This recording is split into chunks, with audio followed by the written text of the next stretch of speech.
Yo, what up, man? What's going on with y'all, man? Fair use, YouTube. What's going on, man? Guys, yeah, how y'all doing, man? Hope y'all had a good day today. Today's Thursday. Got that one more day, baby. One more day. One more day for my 9 to 5 hardworking men, man. You know what I'm saying? Unless you got one of them jails like I had, you gonna work. Your Friday might be a Monday, Tuesday. All right. So that ain't working, baby. That ain't working. So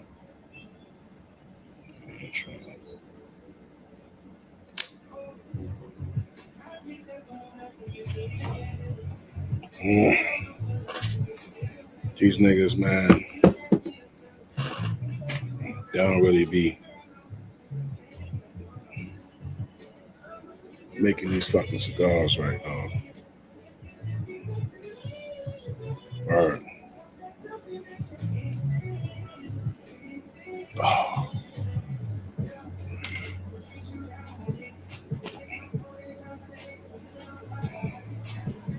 mm. It's a good one. This one's decent, you feel me? But like the manufacturer company these shits come from, they don't be doing anything, dog. Niggas be just pumping these shits out just to get them out, dog. Come on, man. You gotta put that motherfucking pride in your shit.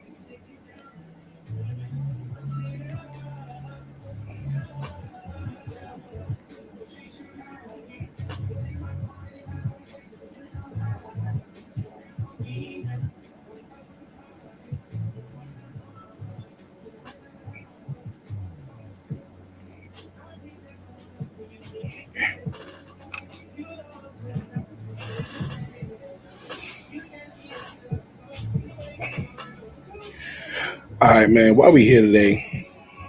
Because there's some fucking broad running around talking shit, and I gotta cook this bitch. B. I gotta cook her. I gotta cook her, dog. Um, I don't know, man. Women really be doing that projecting shit, bro. Hurt.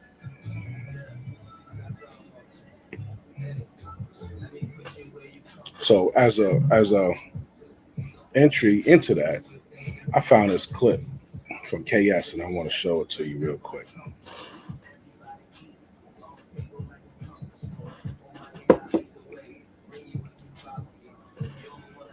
That's that Diddy soundtrack. You know what I mean? Yo, they made a fucking cartoon. Oh, they violated that nigga, dog. They made a cartoon of this nigga, man. The cartoon is crazy. It's kind of fucked up, man. But it's funny as hell though. Can't see shit in these goddamn shades. Barely see shit now.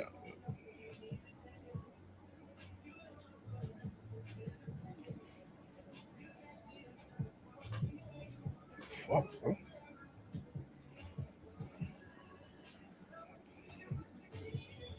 I'm actually doing good. Y'all know I'd have been done through this bitch across the room.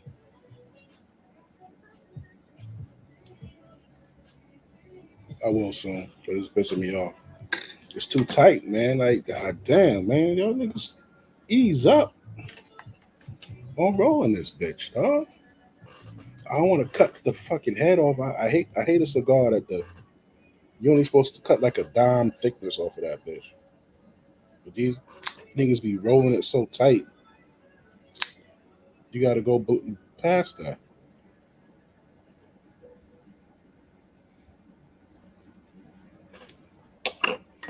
And I got my toothpick stuck in this bitch.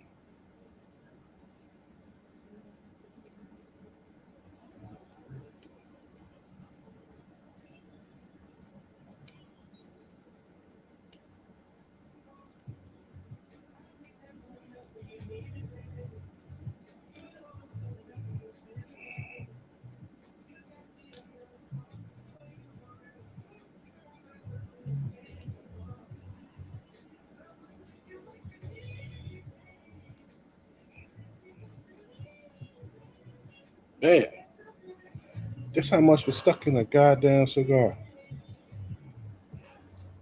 Fuck. It didn't even make a difference. I have to get another stick though.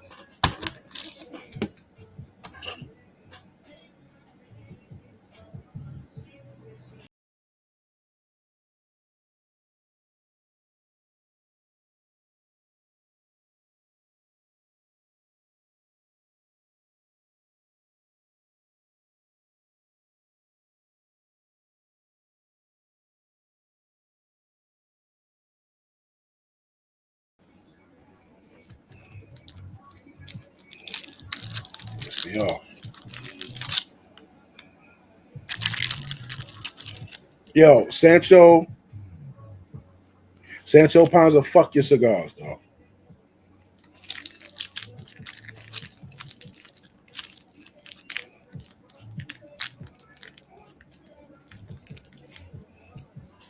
Hope your fucking wherever you make these shits fucking burn down, nigga.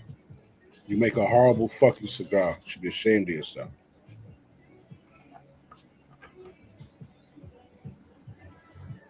Selling that whack ass shit.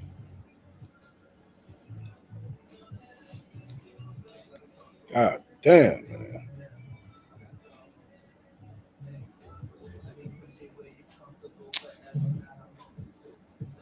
Yeah, you. That's the fucking draw.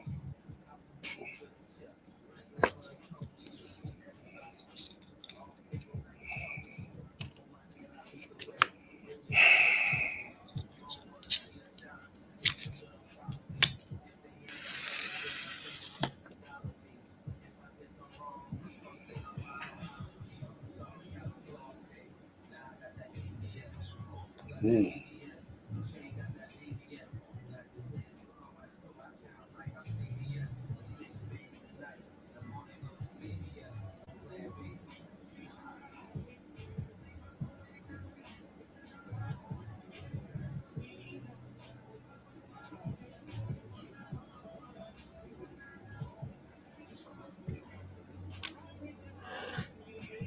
All right, here we go. Thank you. Thank you, Inferno. Buy Inferno cigars. Fuck Sancho Panza. What the fuck that dumbass name is. Dumb nigga. Anyway,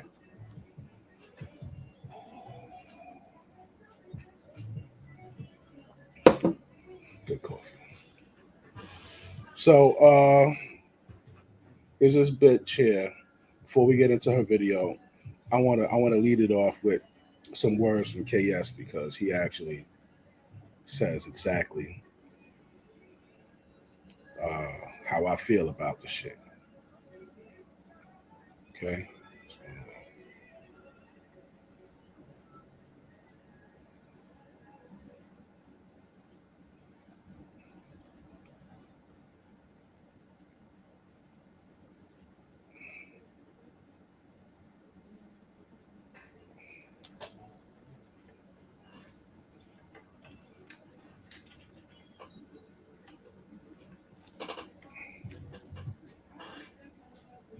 Baby.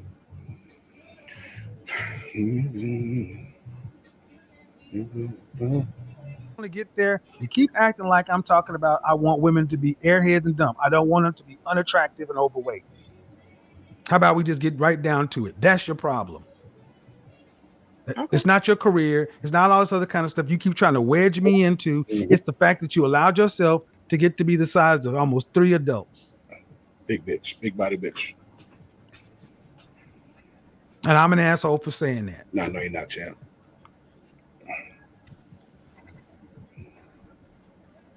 And I don't understand why black women fight this so much. Black men have been saying for years We don't want women who are masculine. Mhm. We don't want women who are overweight. And we don't want women with weaves. And what do we get? Masculine, overweight women with weave or wigs. Bad attitude bitches. You keep giving that to black men and telling them take it. And they're not. You're going to the clinics freezing your eggs and wondering what the fuck is wrong with the men. You're the one going to the clinic freezing eggs.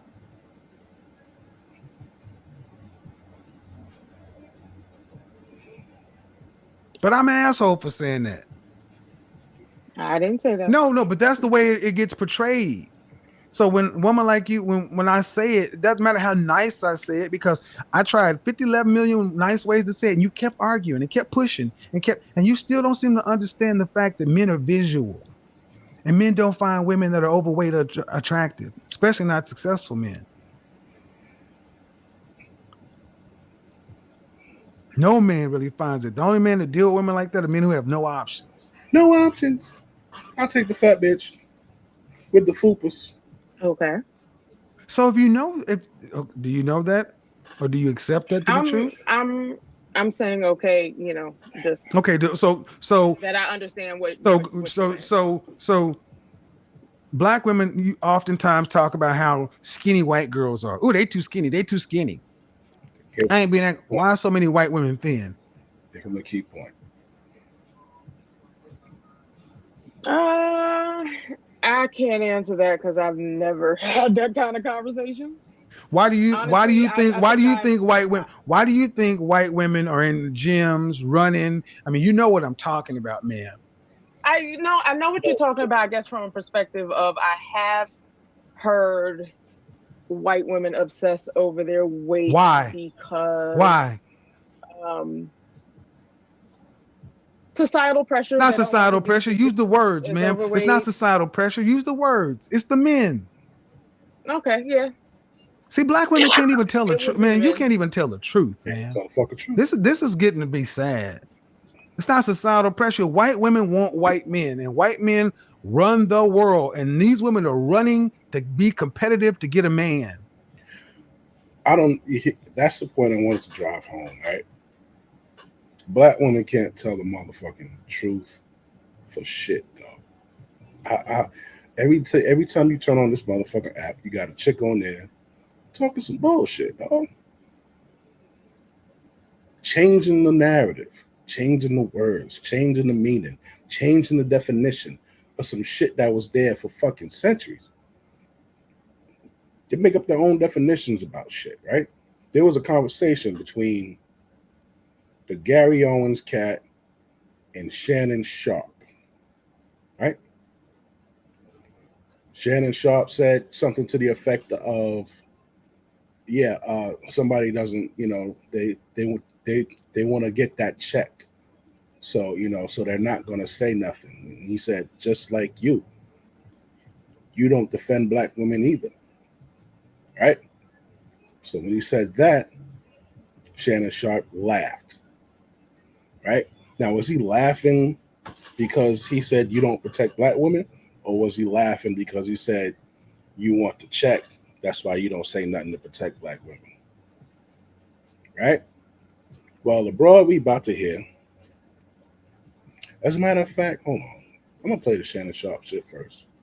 Before we even go to that bitch. All right?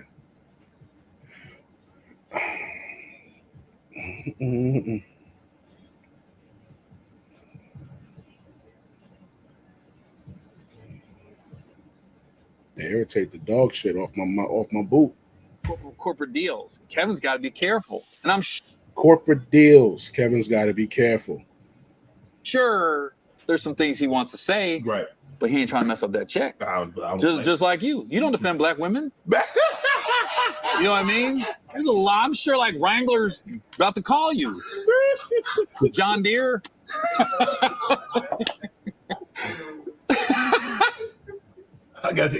I need some water on this one. Yeah. There you go. See, I should have never opened that can of worms because I know. Don't, Shannon.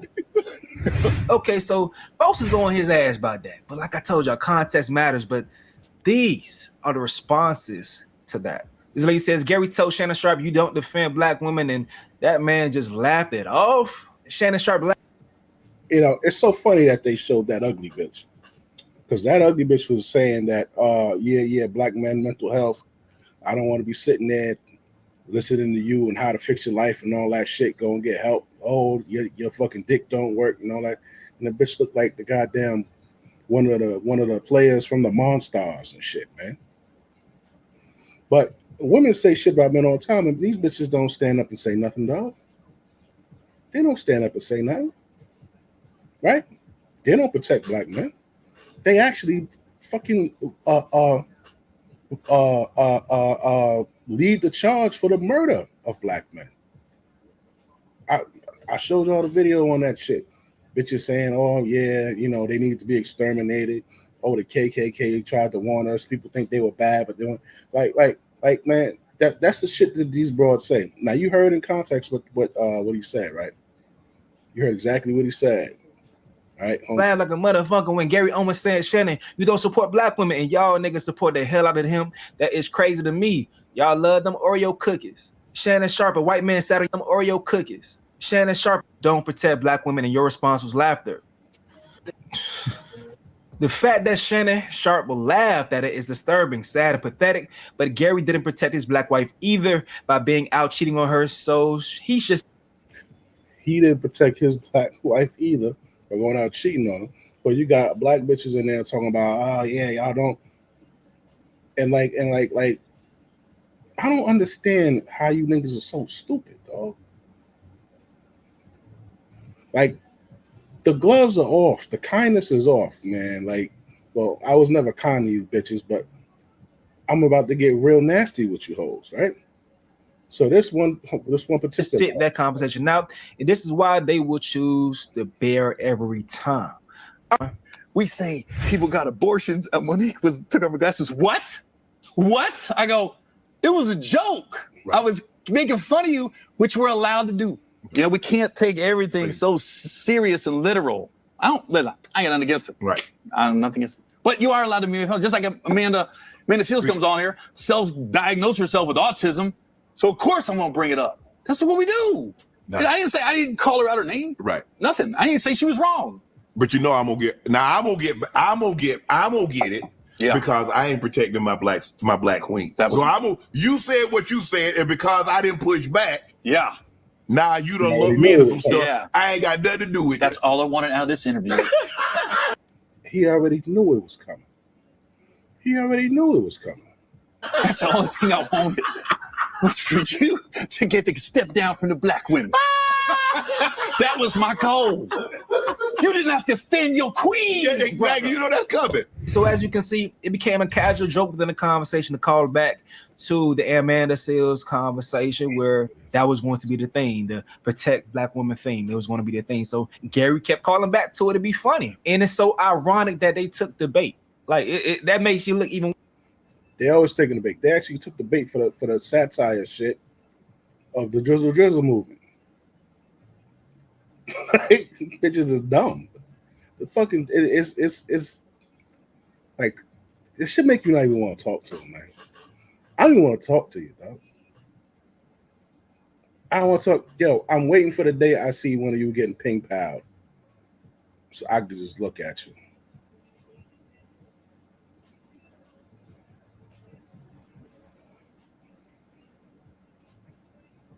You know what I'm saying? I genuinely don't have any fucking the love I had for my sisters is stomped on, dog. Like and men are more kind than women. I actually feel bad that it's stomped out and that I don't want to help you in anything. Just finding out how you guys hate black men and you know, and the next thing I know, I'm like, yo, you know what? When a black man goes for a job, and if there's a sister in that fucking human resources office, he probably not gonna get the fucking job, dog. You would think if there's a black chick there, oh yeah, she gonna put him on so that he could get with another sister and they could do good. Nah, them bitches probably blocking you from getting a job. That shit is crazy, right? So now let me show you this fucking disgusting ass bitch right here, dog. So if you see what I got scrolling around on the bottom, right? That's because this bitch here. Check this shit out, dog. He said in y'all black ass face and kept it real. He called y'all some weak ass niggas.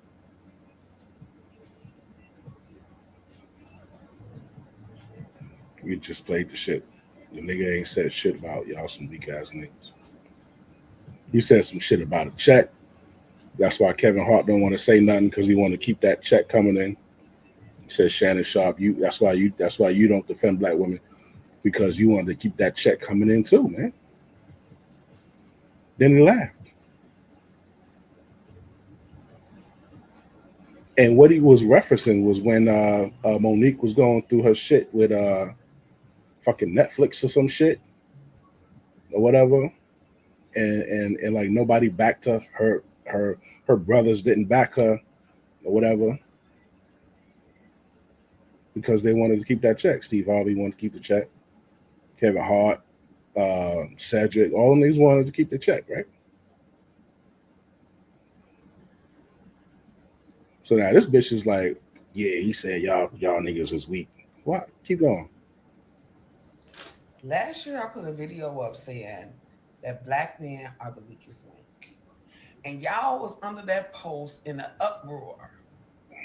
Only the men who have no control over their ego, though. The men who do have... See the bullshit? Y'all was up in the comments, but only the men who had no control over their ego. They stay thinking they could say some horrible derogatory shit and niggas can't say nothing back. And if they say something back, oh, that's sassy. Oh, that's you're not in control of your ego because you argue with a woman. Bitch, watch your mouth. Watch your fucking mouth. You think that you ain't seen sassy. Sassy don't hit this hard, bitch. Watch your mouth. Control, they're agreeing with me because they knew exactly what I was saying.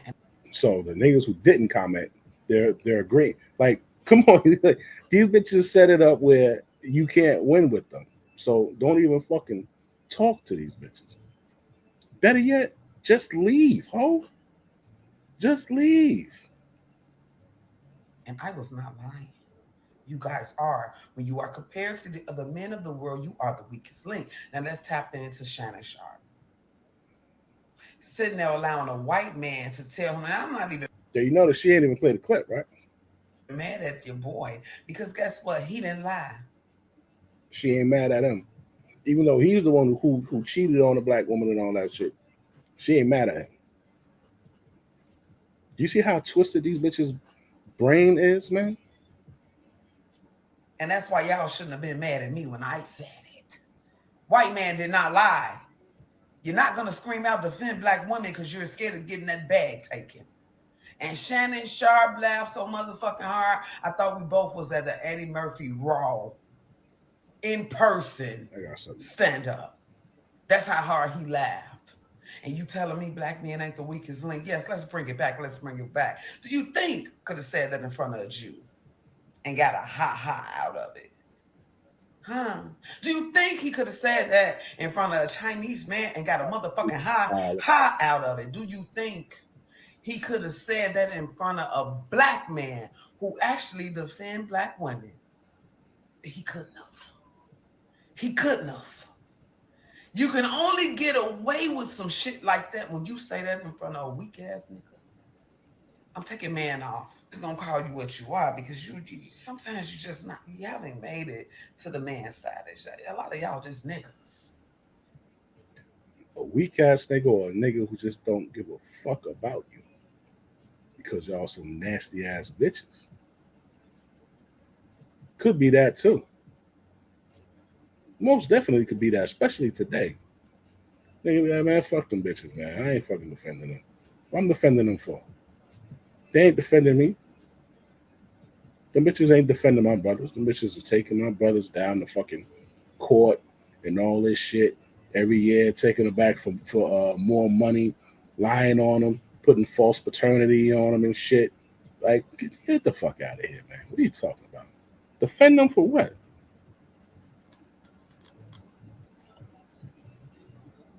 Defend them for what? Right? Let me show you something else real quick. Hold on. Let me share this screen real quick. It's one of my old streams right here. And I'm gonna show you this chick. Where we at? Now, this is when you know you're talking to an ignorant motherfucker. They just want to win the argument. They just want to yell. Black woman mad at this dude. She, yo, I'm exposing this shit, B. This is an exposure. Now, she gonna talk a little loud, so hold on. Serious now because she started off with that, so of course they're not gonna take her seriously because it's like, well, you're Team WAP. How am I supposed to say that? How am I supposed to agree with you that I'm in slavery when you're Team WAP? Y'all ready? Make yourself better than a stripper. NFL modern day slavery. Modern day slavery. What was the slave salary cap? What was the Day slavery? He's an NFL player. She's saying NFL is modern. You saw that, right? She was quick to say that white man owns your ass. Like, they like throwing that shit up in your face, man. You ever notice that? They got no wins against you, bro. And when all else fails, what do? They say how you a slave to the white man. You're a successful fucking black man making millions of dollars playing in a fucking in a fucking professional league. You're a star. You got fucking jerseys. Niggas buy these fucking jerseys with your name on it. And this bitch got the nerve to call you a slave. And watch how she does it. I broke down because she hits him with the two fingers, like pow. Watch. Modern day slavery, right? Because they just had an argument over WAP. So check this out, man. I gotta give you a little context on it. Right now, but I'm gonna let you finish respectfully. Sorry, y'all. Why can't women own their sexuality? Why do y'all have such a problem? You want to own their sexuality, but you don't want women to own their sexuality. And that is the problem. Well, how about this? NFL is modern day slavery. See, I can't even take her serious. Bang. So this is what normally happens with a hater. And don't just think only men. Steve Krause owns your ass. Blah, blah, blah, blah, blah, blah, blah. All that shit, right? You know what I'm saying? I'm telling you, they don't give a fuck about the black man. They're worse to the black man than the motherfucking white supremacist, dog. Now, why do I say that? White supremacists don't take you to court. White supremacists don't put false claims, false accusations, false rape charges. They don't stop you from seeing your kids. None of that, dog. They don't do that. These black bitches do that to you. Bitch will know she pressed your buttons. She know what she said hit below the belt, and that shit meant something to you. And she said it anyway, pushed your buttons, that you fucking cuff her in, and now she want to call the cops on you. Bitch, you started that. You walking out the house. And they'll do the dumbest shit, like they know they fucking with you and pressing your button, so you go to leave. You know, man, let me get out of here before I fucking kill this bitch in here. And then what does she do? She follows you. And then you keep walking. What does she do? Yeah, go ahead and leave, you weak ass nigga. You weak ass nigga. You fucking weak. You can't stay. So now, like, she just constantly running, yelling, yapping in your ear, challenging your manhood, this and that. You trying to leave. Then you turn around and you fucking pop. Leave me the fuck alone. Oh, you want to put your hands on me, nigga? Now she want to call the cops. All this stuff. Bro, you got to leave these bitches alone, man. You got to leave these bitches alone. They fucking up your money. You know what I'm saying? Once you attach yourself to a bum-ass fucking broad, whether she black, white, whatever, especially these fucking hyena bitches, once you attach yourself to them by getting them pregnant, you ain't even married to the bitch, but you got her pregnant, dog. She attaches you to the fucking system. Now you're a fucking slave. You're working for the government because they get 66 cents off of every dollar that they order you to pay in child support. 66 cents. And that shit goes, the federal government puts that in there, like judicial fund. I forgot the term for it, but that shit like pads the pensions of like the judges, bro. So she connected you to the government. She connected you to the state. Now the state making money off of you. They make money off of you through child support. They make money off of you through prison, dog.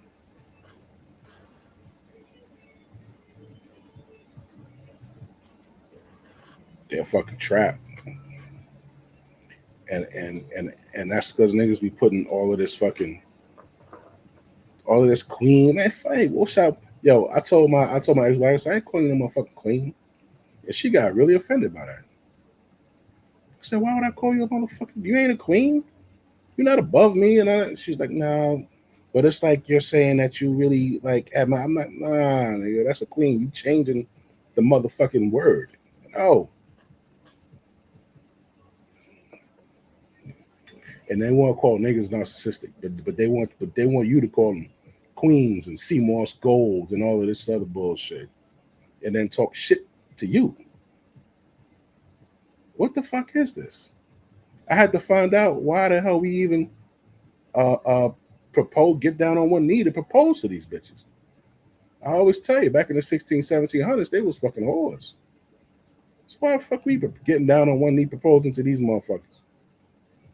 You just niggas. You with me? Because Shannon Sharpe got on the internet and exposed. I hate these bitches.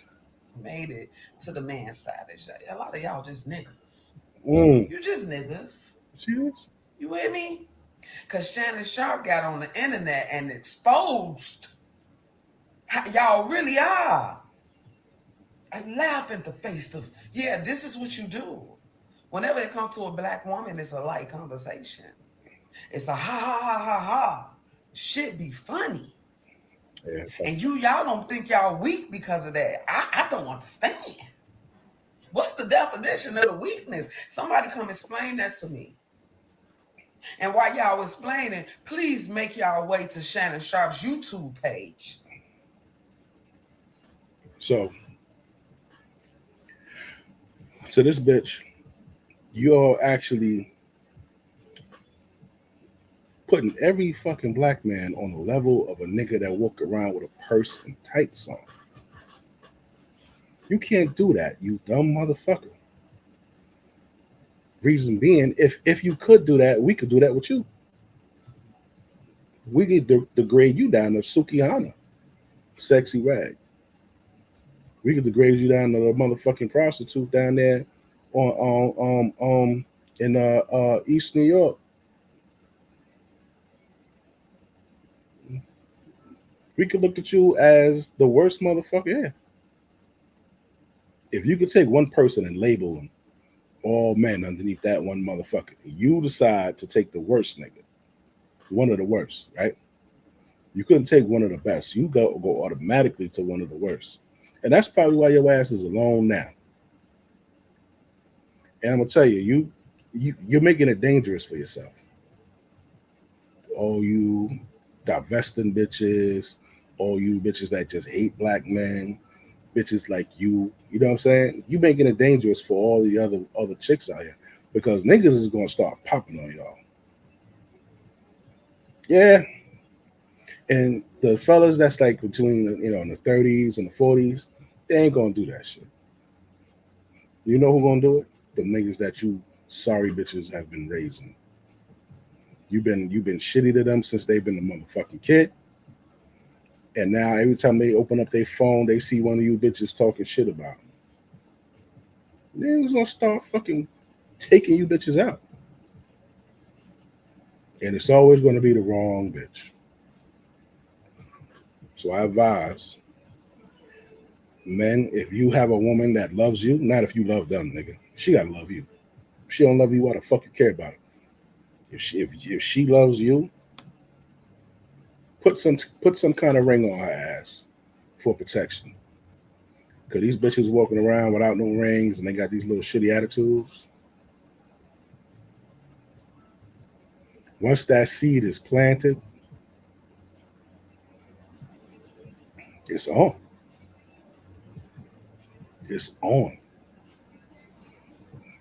Like, I'm really just trying to enjoy what years we got left on this motherfucker. And these fucking cunts are just coming out trying their hardest to disrupt it. I got no love for them bitches. I got a few black women in my life. I don't need no more. How about that? Don't need no more. I don't even want my sons to bring one of them bitches home. Don't bring that little hyena bitch home. Don't bring her home. I don't care if she's a nice girl. I don't care if she's a good girl. I don't care if she got good parents. Don't bring them bitches in my house. Get you a fucking Spanish girl. Get you a motherfucking Spanish girl. Let us fucking vet her fucking family. When you vet these bitches' family, you vet the mother, the father, the uncles, the aunts, and the grandparents. And the sisters and brothers, of course. Because that's the immediate family that will be probably around your fucking grandkids if they ever get married. You understand what I'm saying?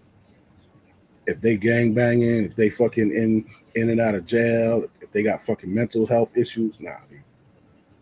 You can't attach us to that family, nigga.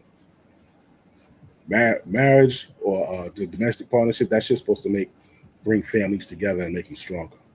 That's what marriage was for back in the day. This motherfucker might got connections, no money. This motherfucker got money, but no connections. So y'all merge together. Now what you got?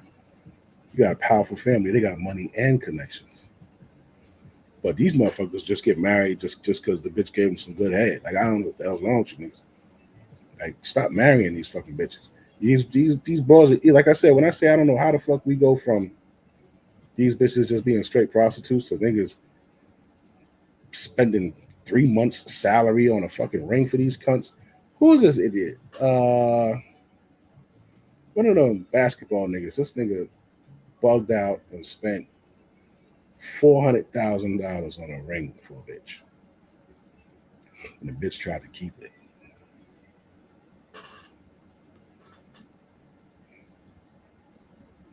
The bitch really tried to keep it. He had to go act like shit was cool, go in there and swap out the rings. Swap the ring out for some bullshit. So she took him to court, try to sue him. Guess what happened? Now, bitch, you ain't marry him. You ain't got no fucking rights to that ring. You think they're gonna give you a $400,000 ring and you ain't gonna give it back? These bitches are so entitled, bro. And it's really men's fault. It's the men who make the laws. It's their fault. It's them motherfuckers' fault, man. You letting these bitches just believe all women shit and all this other dumb shit, man. You letting these bitches run wild. The types of lies that they've told and got caught and didn't get no fucking repercussions is crazy. Shout out to Agote. I forgot his first name, but I think his last name is Agote. Agote. May he rest in peace. He went to court. The divorce judge awarded his fucking chick the house. He had to leave. He couldn't go back in the house. He awarded him, I think it was $1,100 a month in child support. And he could not contact the wife or the kids. They say, yo, you can't contact her, but she could contact you. Like if she needs to use your car to like go food shopping or some shit like that. Nigga, what? I think Gote followed that judge home and blew his fucking brains out in his driveway.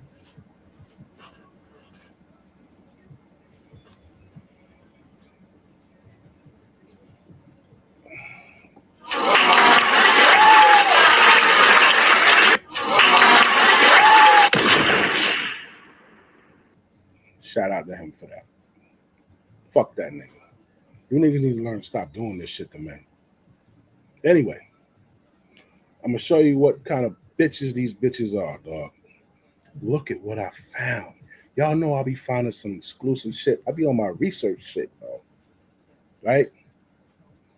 And this is the shit that I found, dog. I'll show you something.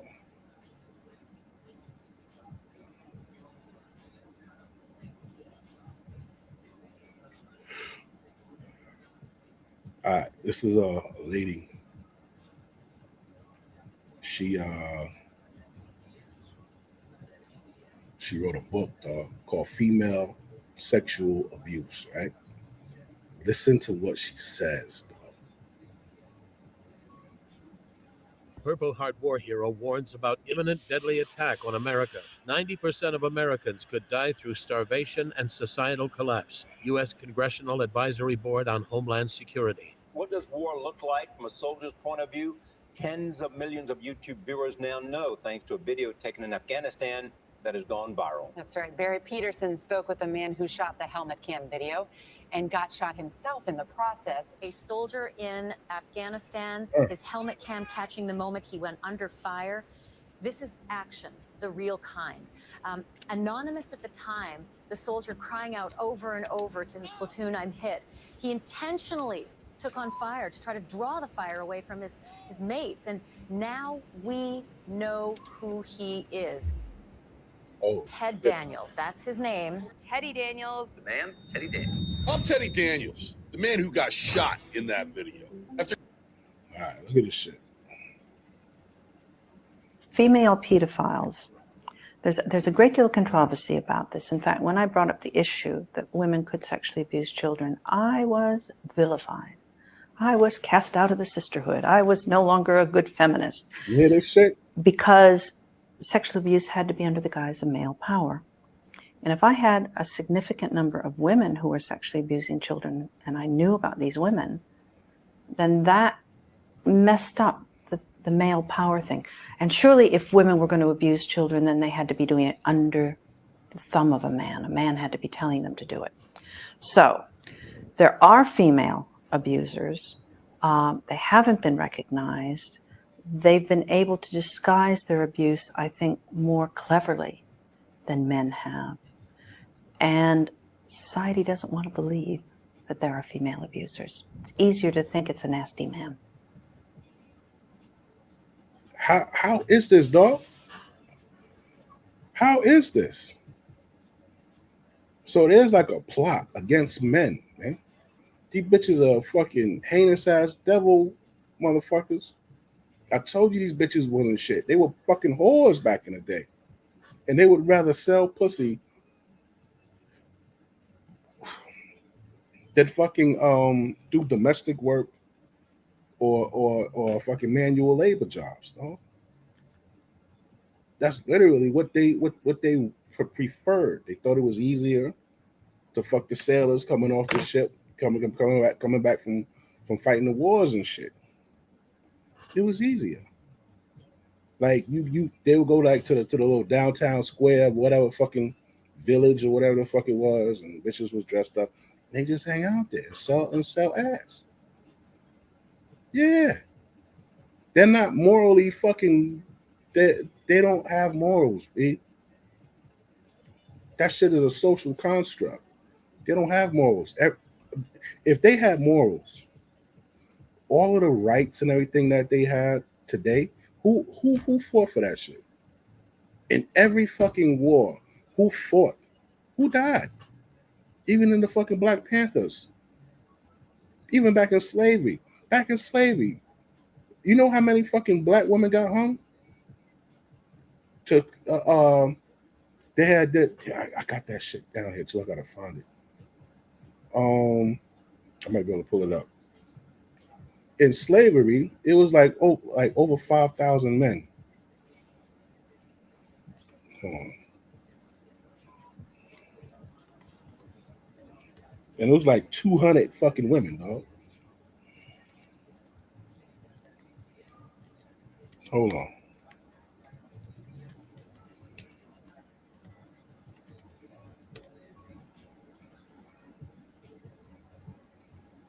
Look at this shit, dog. Look at this shit here. Oh, man, how'd that shit come up?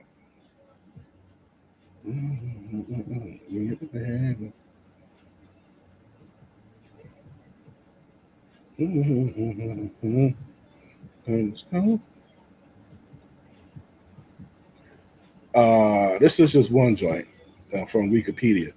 So from 1883 to 1941, there was 4,467 victims of lynchings. Of the 4,000, of these 4,027 were male, and 99 were female, dog. These bitches wasn't fighting for motherfucking rights and shit like that, dog. Not to the tune of us.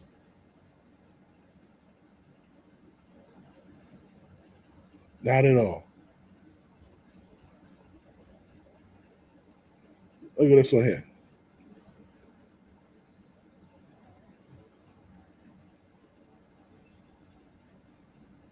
The fuck is this? 1882.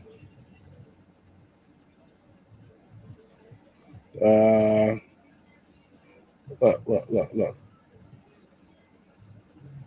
Yeah. 2,700 were male, 79 were female. These are certain databases all over, bro. Look at this shit. Males and blacks, right? 97% of lynching victims were male. 97, dog. So everything these hoes got right now, you fought for it, dog. Your sex fought for it. Your gender fought for it. Everything these bitches got. These bitches could vote. These bitches could do this, could do that. That's because of us, nigga. We was out there. But yet these bitches will turn around and talk shit to you. Talk shit about you. Talk about, how the KKK was right. And we out here dying for some fucking rights, man. To walk in through the front of the diner, to use the bathroom, to go to school. Man. And then to go to school shit, 9 kids win, right? 6 were boys, 3 were girls. No, 4 were girls and 5 were boys. But which one was the face of it? The little black girl. These bitches, like whatever scraps we fucking got or fought for, we kicked the doors in for that shit, man. And these bitches was fucking behind us. You get shot, you get hung. What she do? Go get another nigga. This bitch got. That's why I get so mad, man, and I'm so passionate about this shit, man. How the fuck you spit in the face of the niggas who died for you?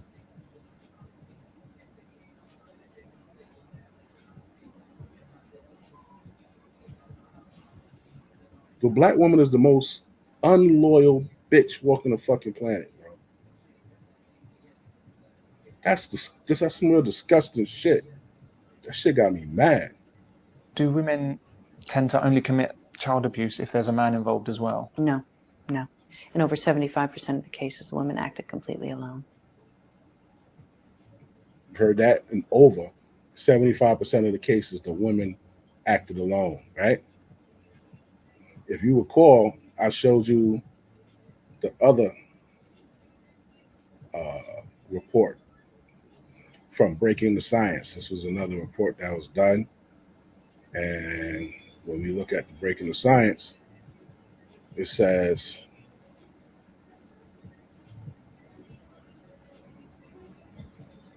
71% of children killed by one parent are killed by their mothers. And 60% of them are boys, right? And here's the chart, 70.8% women, 29.2% men.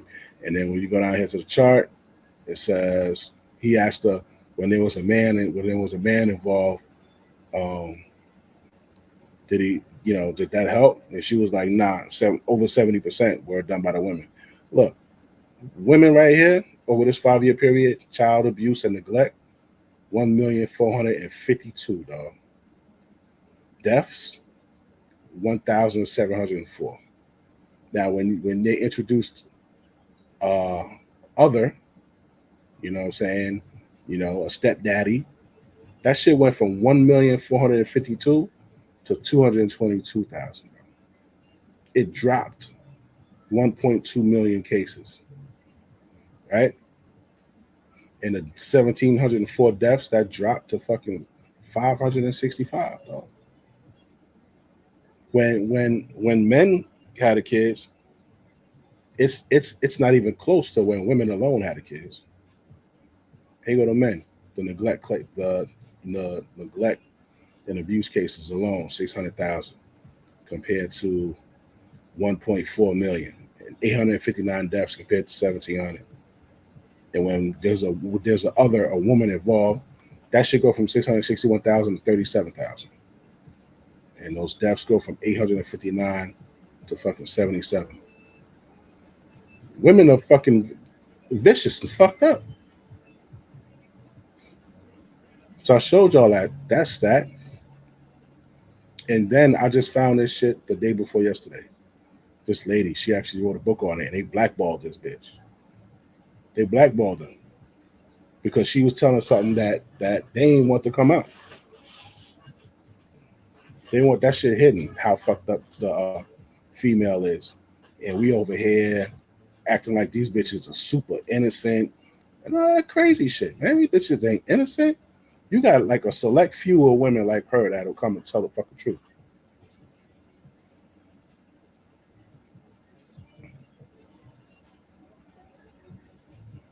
Most times there wasn't even a man in the premises. So, the excuse. And it's interesting about us as women because we're quite willing to accept that we are a superior breed and that we do everything right, but quite unwilling to accept that we could do anything quite as horrible as this. So it's that's that lack of accountability, right? Quite willing to accept that there's a superior breed and they can't do anything wrong, but when it comes down to it, they don't want to be. They don't want to know that they can be just as vicious and evil, if not more. Right? And I pulled this clip up for you. Oh shit! No. Bring that down. The fuck? Why is this shit? Oh, what I do? Hold on, shit fucked up on my side. Oh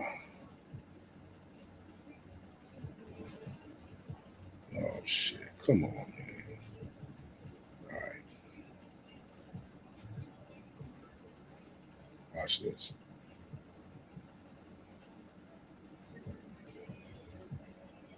Can we talk about the importance of accepting constructive criticism and accountability for a sustainable and thriving relationship? Okay. So I think that, and this is why they call me a pick-me. I think that you guys do. Most people have no clue that in 2023, the best way to make money on Amazon is not with physical. What you have, and I'm woman enough and better than you that I could take them from you. And that's the mentality. Some of them say, I don't mind being, she got all the problems, I get the good stuff. That's lies. They want this. I don't care what we do. I don't care how ratchet we are. I don't care how. Okay.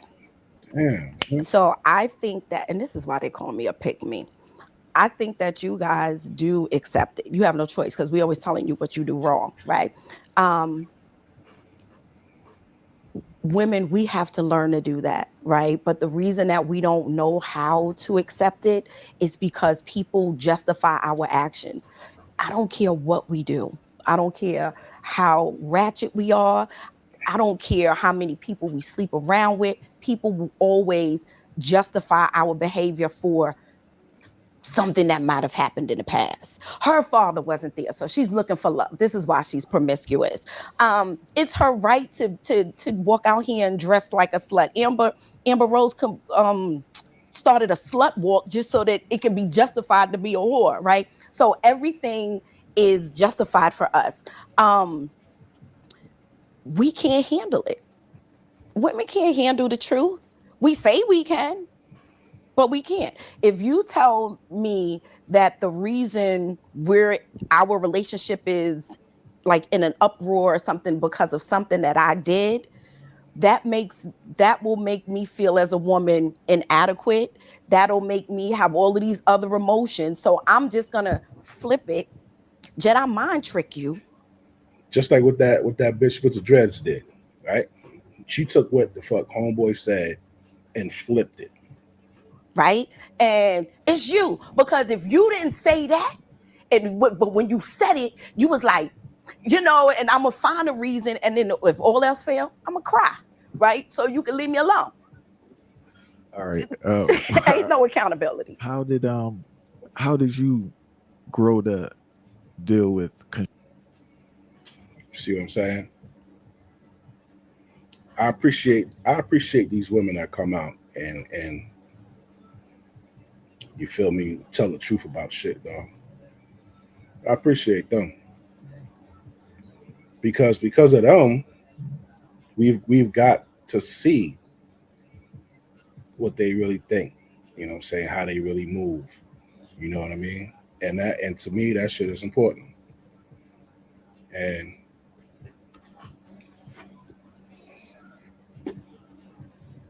that shit is important.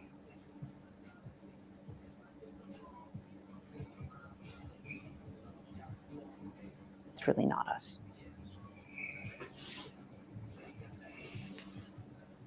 We had a conference about this eventually in, I think, 94, maybe earlier.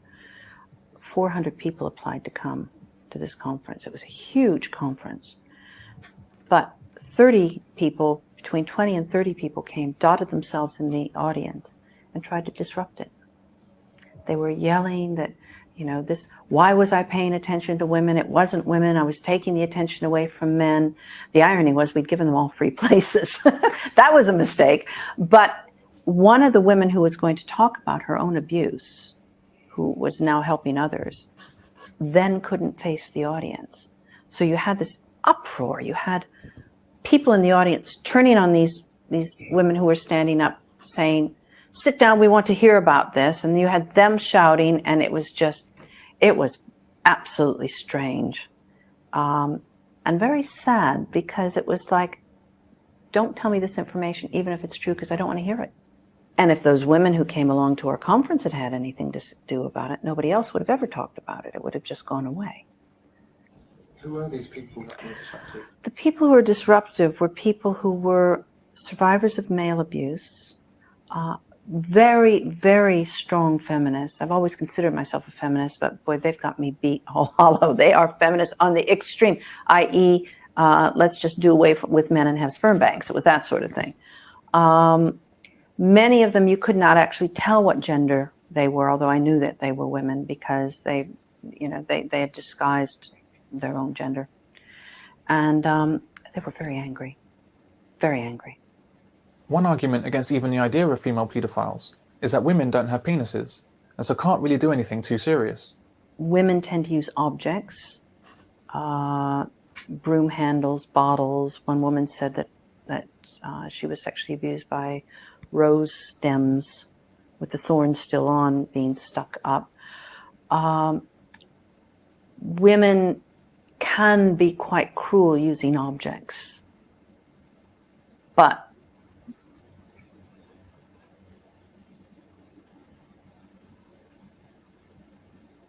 holy shit.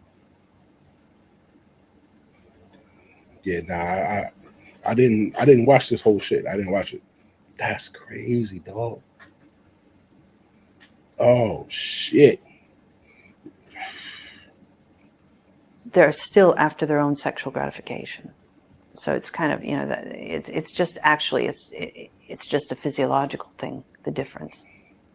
Sexual abuse by women has the same foundation as that committed by men. They've generally experienced childhood abuse themselves. Women are not immune from turning into abusers, as we like to think. By pretending that female paedophiles don't exist, we have little protection from them. The link between those that have...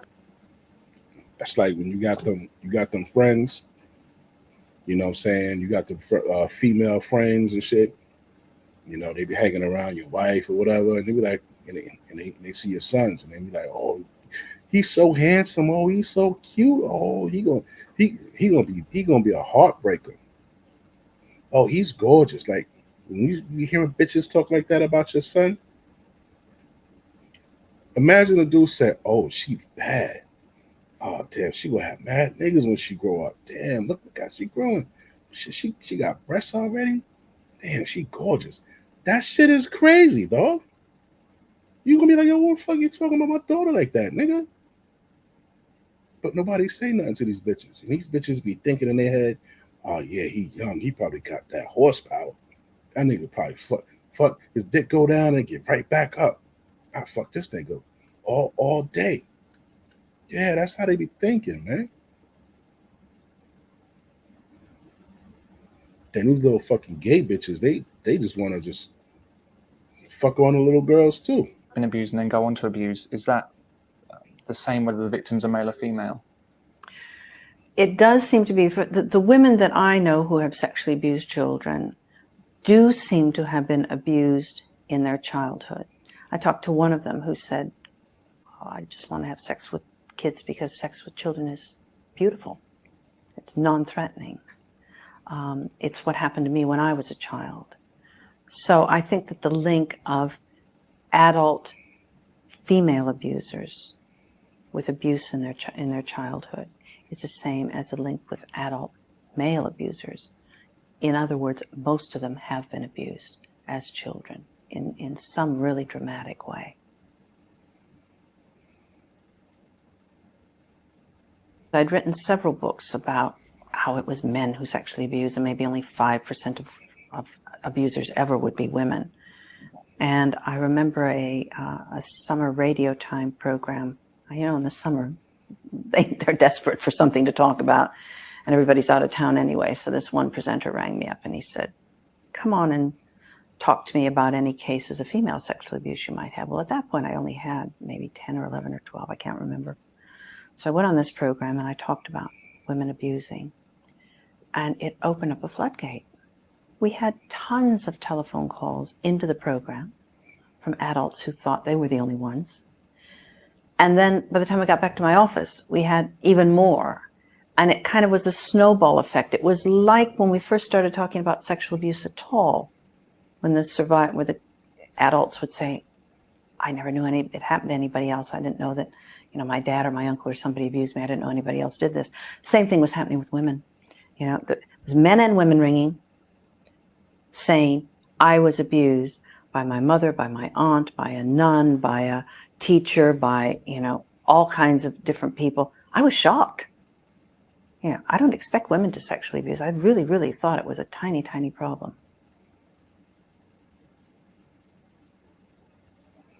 Yeah, women who sexually abuse children like to have jobs where they're around children, nursing, teaching, daycare, things like that.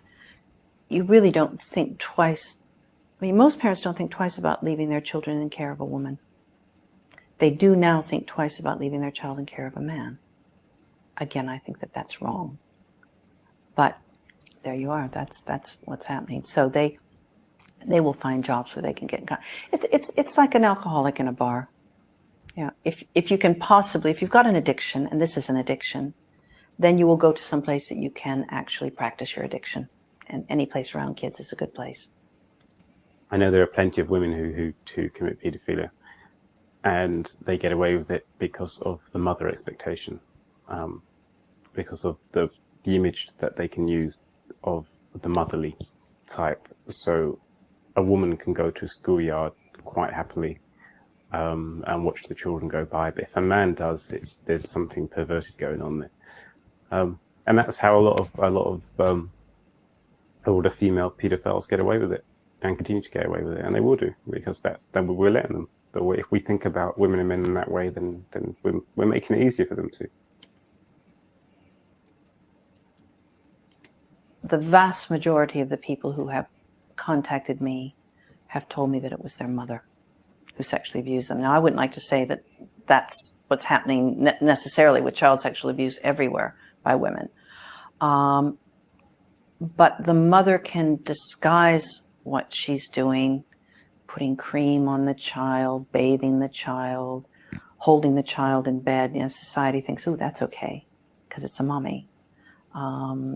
Maybe it's a bit suspect because it's a dad, which I think is very sad, but that's how it goes. Women who sexually abuse kids, if you look in the media, have affairs with them. They seduce them.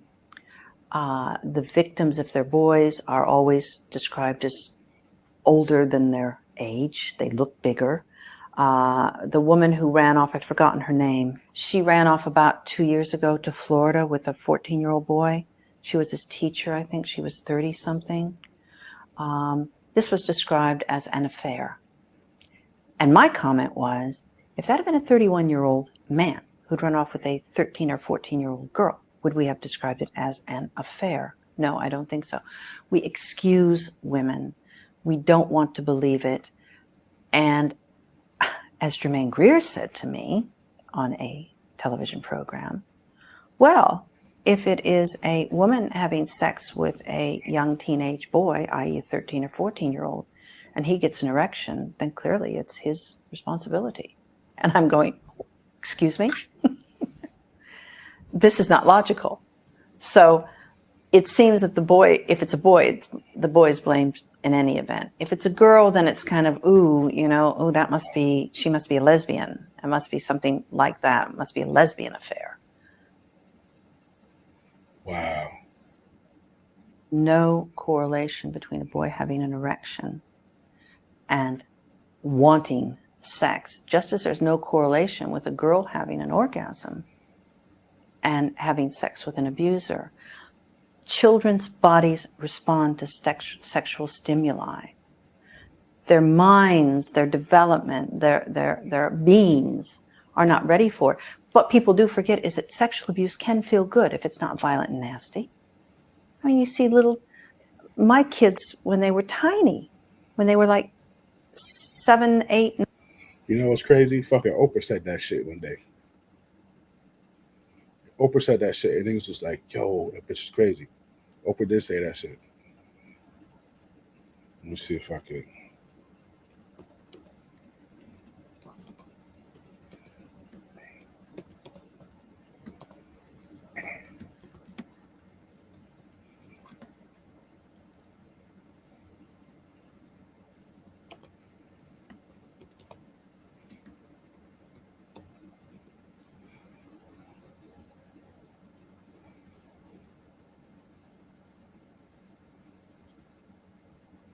She's crazy.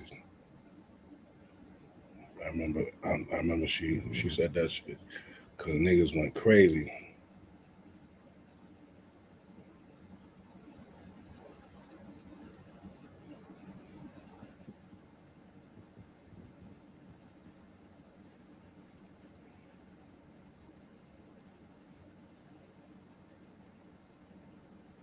All right, found it. Hold on, look.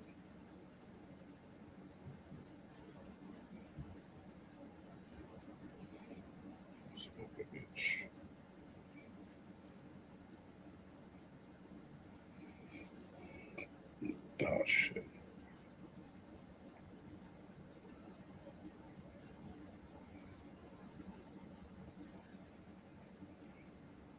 Press pause, man. What happened? Pause.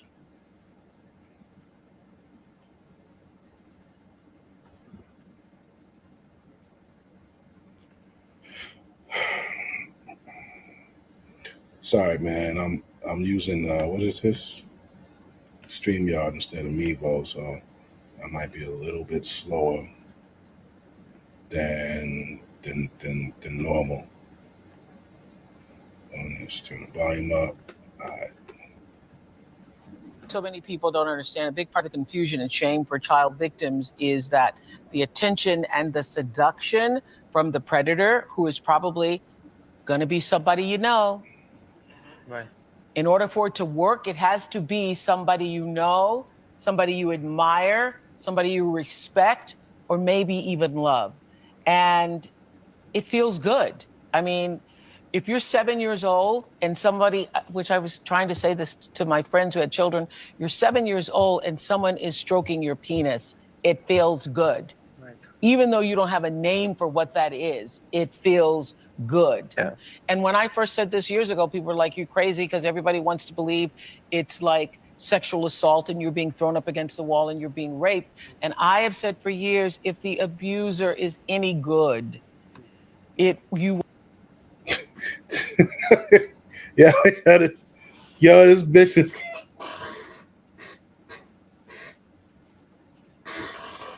Yo, that's crazy, Oprah. You crazy bitch, B. Nah, man.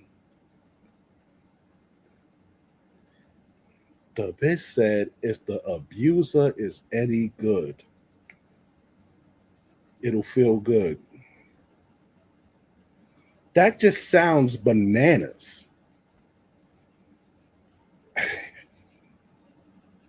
like it just does not fit. It's like you take a kid's toy, right? And you got the little slots, the square, the circle, and a triangle. And you take the triangle, you try to put it in the square, and it doesn't fit. You take the circle and you try to put it in the triangle. It's like it's just not fitting, though. Because like the way she said it, it sounds fucking crazy. She says it crazy, and then the niggas that she hanging out with pedos and fucking sex traffickers, man. won't even know it's happened. You will be in it and you won't even know it's happened. And if the abuser is any good, he or she is going to make you feel like you're a part of it. I mean, and nothing is more being a part of it than what you got going on here? Just stay out here, please. What's going on? This is what so many people. Nah, Oprah. You can't do that, dog. You can't say that, man. I'm sorry. Why my homeboy up here and my girl house unannounced? What's going on? Yeah, nah, that ain't good, champ. That ain't good.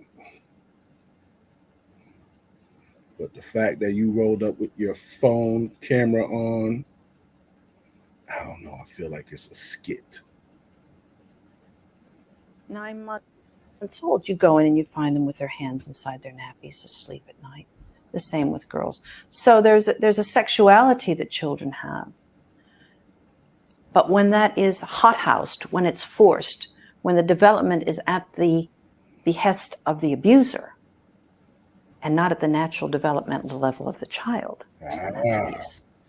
When you talk to these boys who have these affairs, and I put that in quotes because it's abuse, with older women, at the time of the affair, they're usually confused. They've usually been told having sex is a good thing. And other people would say, oh, you lucky boy. Oh, you've had sex with an older woman. Boy, I wish I was that.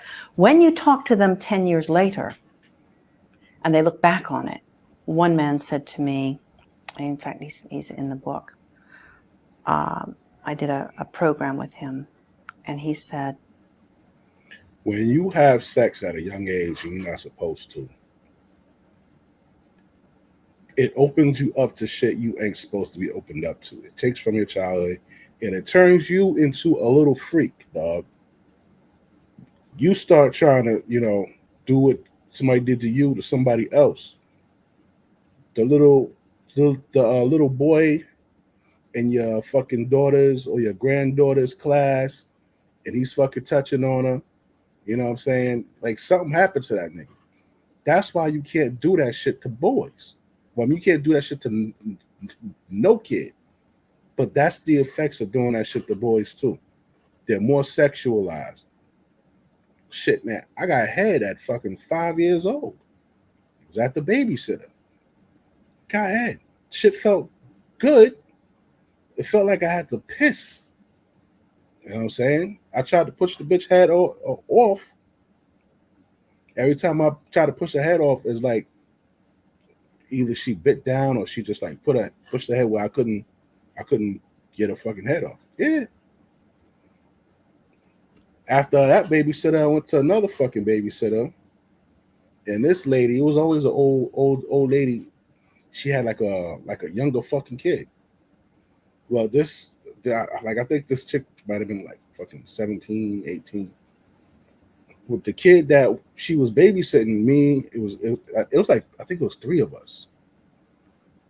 But it was this one kid, and I guess he was, you know, handsome or cute to her or whatever.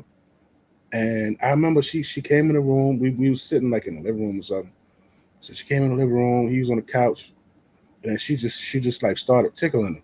Now, you know, little kids, like when you see one kid getting tickled and they laughing and they playing, like you kind of want to get tickled and shit too. Like you want to play, right? But she wouldn't play with me. She kept playing with this nigga. And she's tickling him, and I'm listening to her. She's saying, "What you got there? What you got there, huh? What you got there? What you got there?" Yo, she pulled this nigga pants down, and he was hard. So when she pulled his pants down and she saw it, she just like walked away. So I'm thinking, all right, maybe she thought it was too small, but she was tickling the nigga, talking about what you got there, and pulled his pants down. Yeah. Now when you see shit like this, that shit, that's the niggas that be fucking early. That's the niggas that be like running through these bitches, like it just creates something that's not good. That's another piece that is your brain occupies as a child. You know what I'm saying? Instead of just occupying, playing, having a good time, and little school, now it's playing, trying to find this sexual feeling, you know, school and shit like that. And sometimes that shit merge.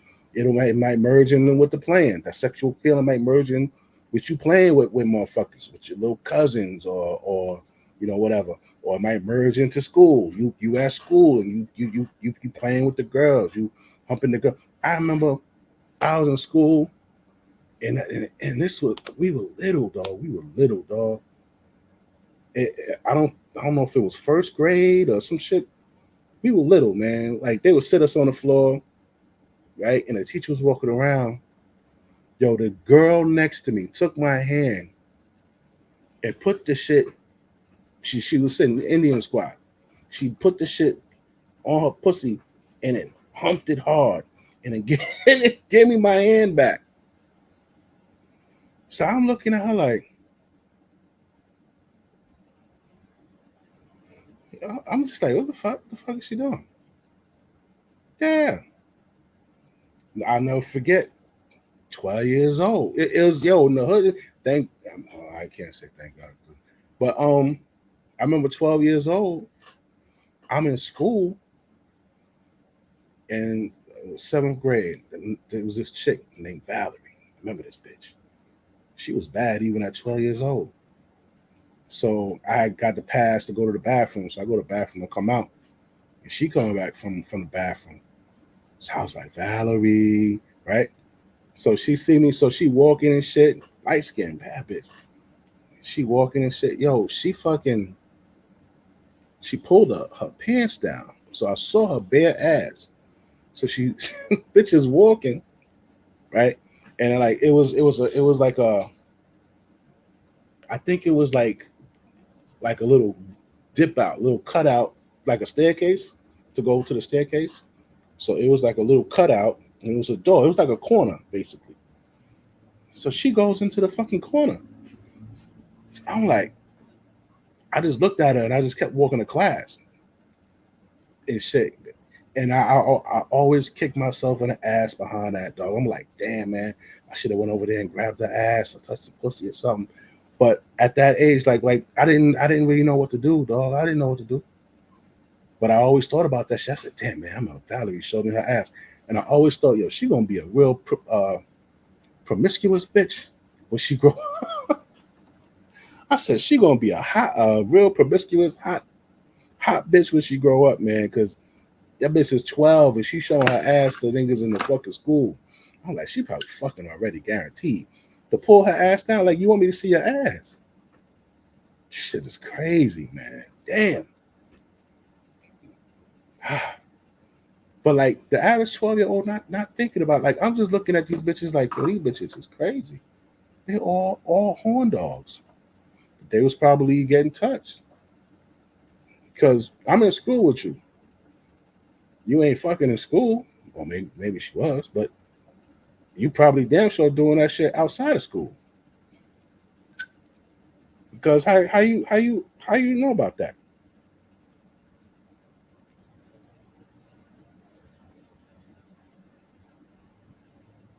At what age? At what age did you learn about that? Because you're 12. So whoever exposed you at like 11, or who knows, man. Shit was wild. See, I here.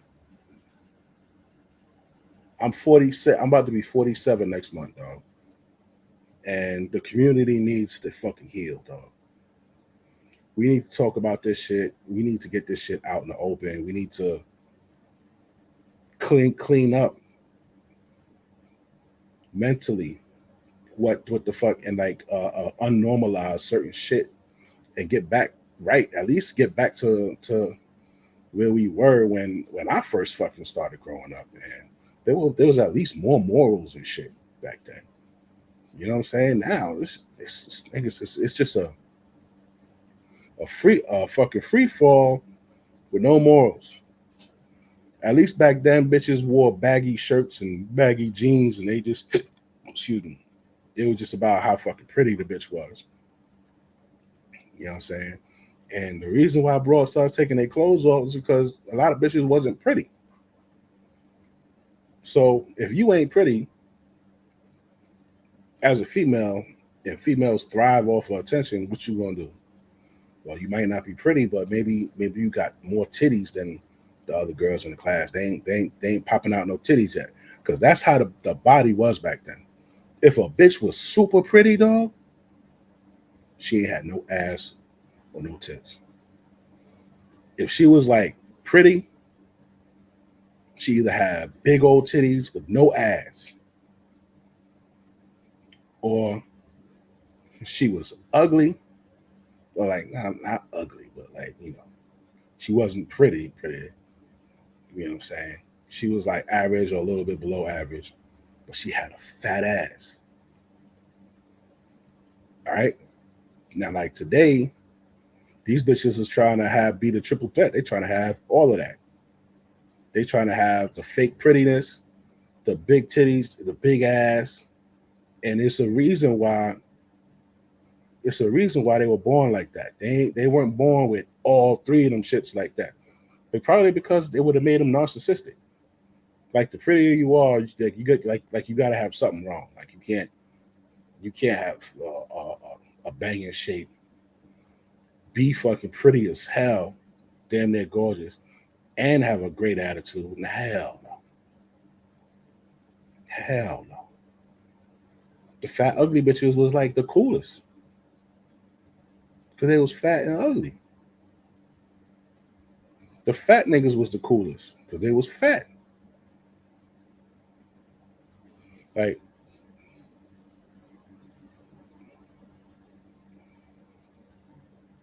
but these bitches today, they fucked up that whole dynamic. That's why they so nasty and rude, man. That's why I don't like real pretty bitches, man. You real pretty, man. I think you fucked up.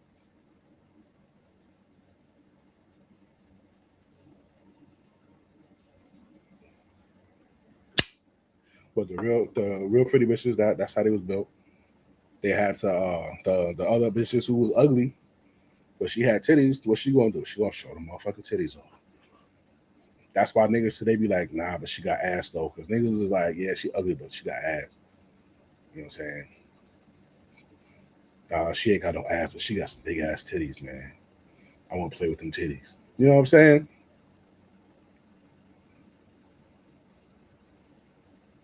I should have been out kicking footballs with my friends. I should have been dating girls. I should have been concentrating on my schoolwork, he said, and all I could think about was the next time I was going to have sex with my teacher. Oh, shit. Most child abuse is committed by single or unmarried women. A child's health prospects dramatically deteriorate when there's no father in the household. What I have found is that the vast majority were women alone. If they did have partners or husbands, the partners were either away a lot or were quite weak. According to the people who contacted me, it would quite often just be them and the mother in the home.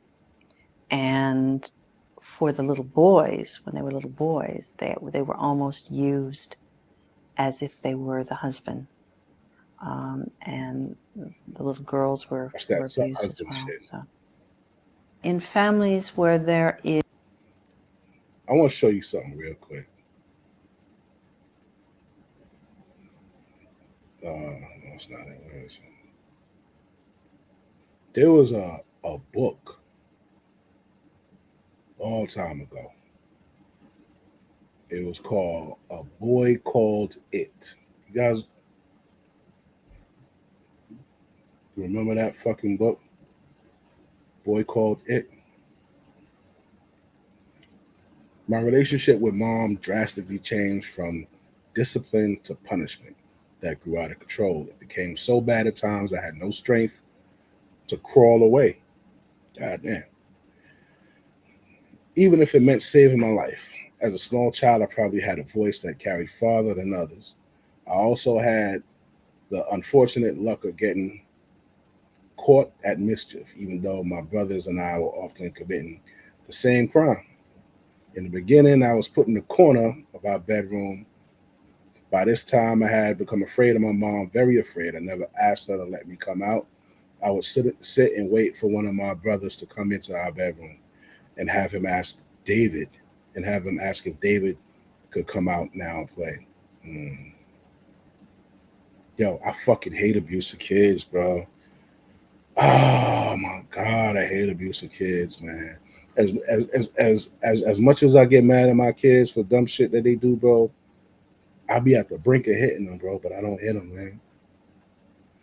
I hit my oldest son one time, and it wasn't even a hit. I gave him like a pop, like a backhanded pop in his chest. It's like boom, in his chest, like boom, and that shit scared the shit out of him. And that was because he was fucking around in school, and he was like you know, he was doing too much, like talking kind of crazy to the teachers. So when they saw me, they told me what he was doing. It's like, you know, your son so and so, he told me such and such today. I was like, what? She was like, yeah, we were at lunch and we were about to leave, and I was asking him if he could wrap it up because we're about to go, and he said such. I said, oh, okay, I'm gonna talk to him about it. So they called him, and after school there was like a little after school program, right? So I guess they go down there and they fucking play in the gym and, you know, kickball and all this shit. So they called to that area on the radio, and they was like, so-and-so's dad is here to pick him up. So I heard my son on the radio, through the radio, say, nah, I ain't going. And then she was like, see, that's what he does. So I'm like, all right. I said, tell him his dad said to come up here now. So my son came up. He thought that, no, actually he thought, I think he thought it was his mother coming to pick him up. So when he came up, I asked myself, yo, what's up, man? Like, I heard you saying you ain't going. Like, how you not going? Somebody here to pick you up. So then it was like, oh, there go dad. Right? So when we got outside, being that this was like the second or third time they said something to me about the way what he was doing, I popped him in his chest. But that was it. Like man, I be mad, yo. I be mad, bro. I see my son doing like, and I get mad like when I see him going overboard with his little brother, with my other son. Like my little son is 7, my oldest is 11, and you know, like sometimes he just be like, and I'm like, yo, listen, B, you know I got 2 sons, right? He said, yeah. I said, do I let anybody do anything to you, hurt you, harm you? He was like, no. I said, I ain't gonna let nobody do that to my other son either, even you. I said, you need to learn to chill out, man. She's like, all right. But you know, they kids, so you know, they forget. And one day he had kicked my little son in the chest because me and my kid's mom, my ex-wife, like we got them in like martial arts and shit. So this nigga kicked my little son in the chest. They play fighting, and I think my little son fell. So he got up.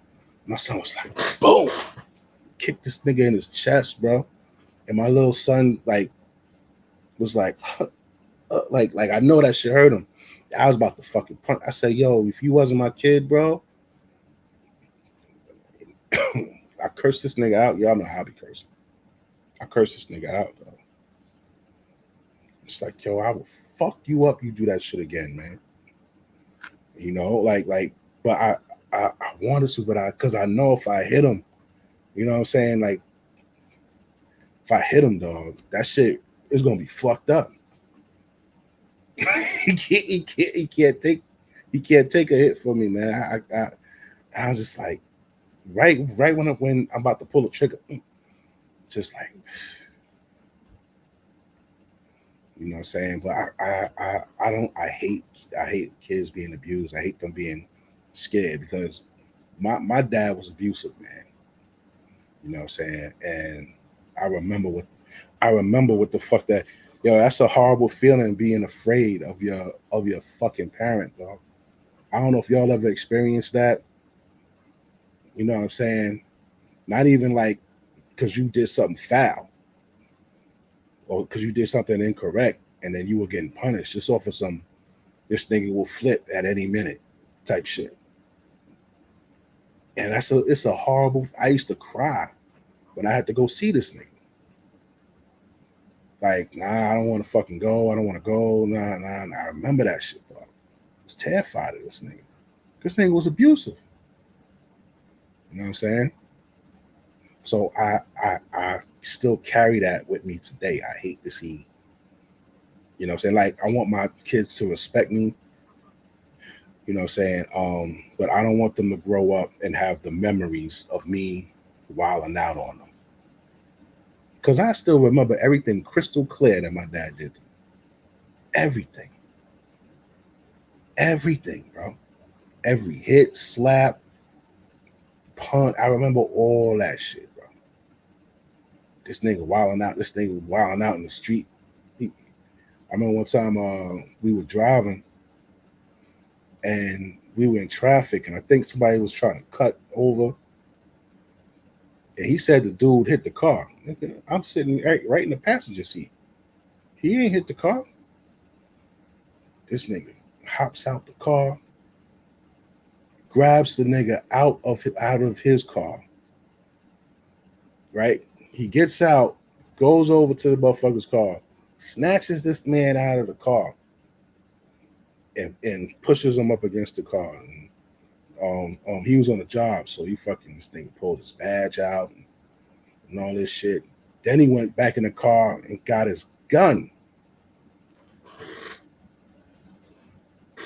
This nigga comes out with his gun in one hand and he starts fucking patting the nigga. That like my dad used to wild out.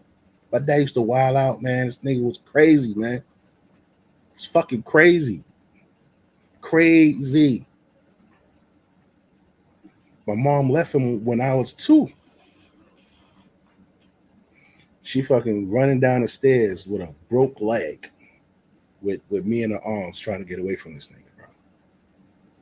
Back in the 70s and the 80s, nigga, abuse was real. That shit ain't real today, dog. These bitches cry. They get all up in your face, spit in your face, talking all that shit. Then you push them and they say, "Oh, he was abusive." Nah, bitch, you caused that. That's what you deserved that day. You deserved that shit. Back in the 80s, niggas was just like ping pong they bitches just cuz. That shit about making eggs and you made my eggs wrong, like that shit was real. And yeah, so you know, I still carry that shit, man. And you know, I don't want my kids to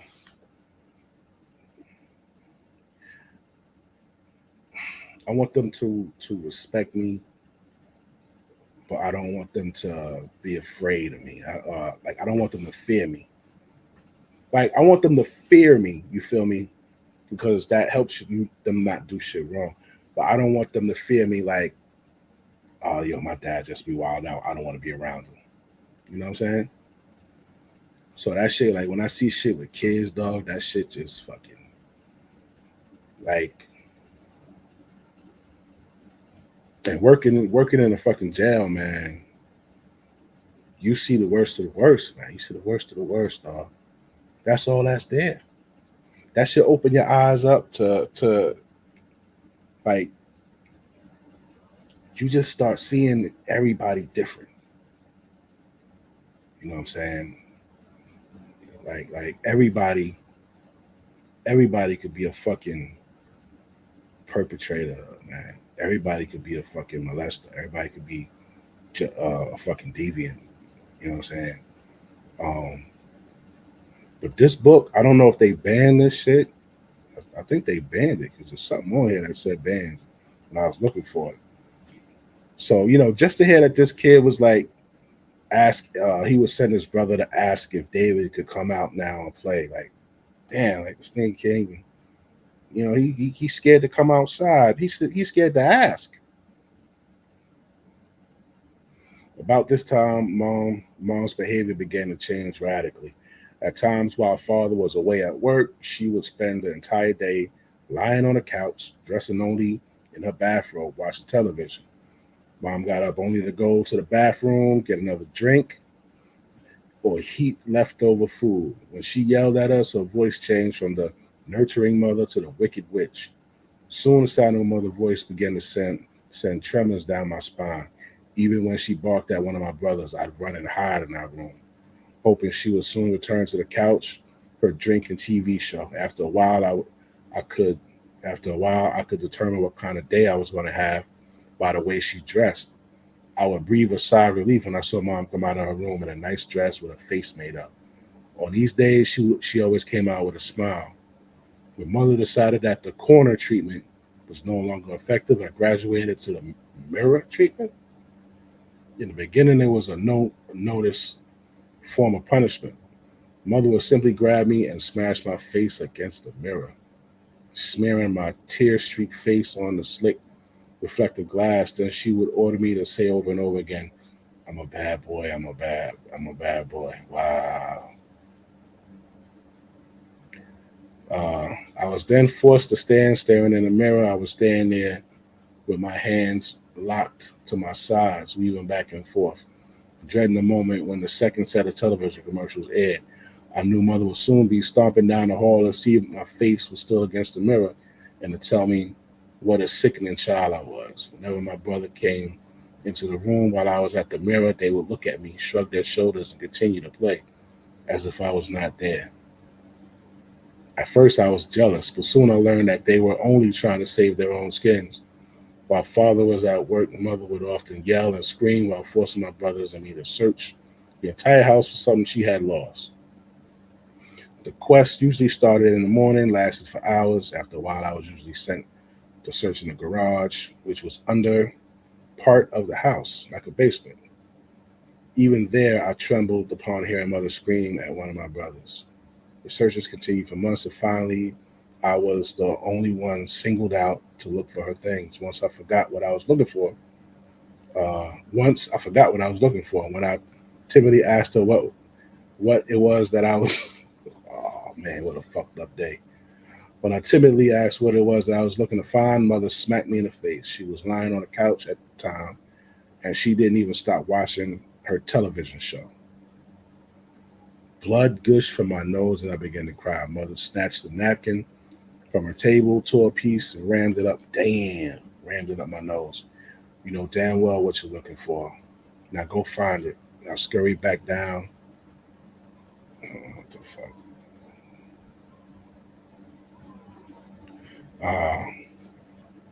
I scurried. Where the fuck am I?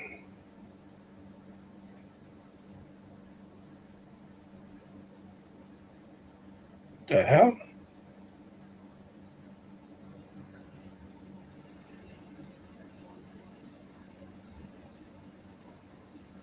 What? What the fuck is going on? Oh, son of a bitch. All right. I scurried back down to the basement, making sure I made enough noise to convince mother I was feverishly obeying her command. As mother's find the thing became more common, I began to fantasize that I had found her missing item. I imagined myself marching upstairs with the prize and mom greeting me with hugs and kisses. Oh, man. My fantasy included the family living happily ever after, but I never found any of my mother's lost things, and she never let me forget that I was an incompetent loser. As a small child, I realized mom was as different as night and day when father was home from work. When mom fixed her hair and put on a nice clothes, she seemed more relaxed. I loved it when dad was home. It meant no beatings. Wow, see.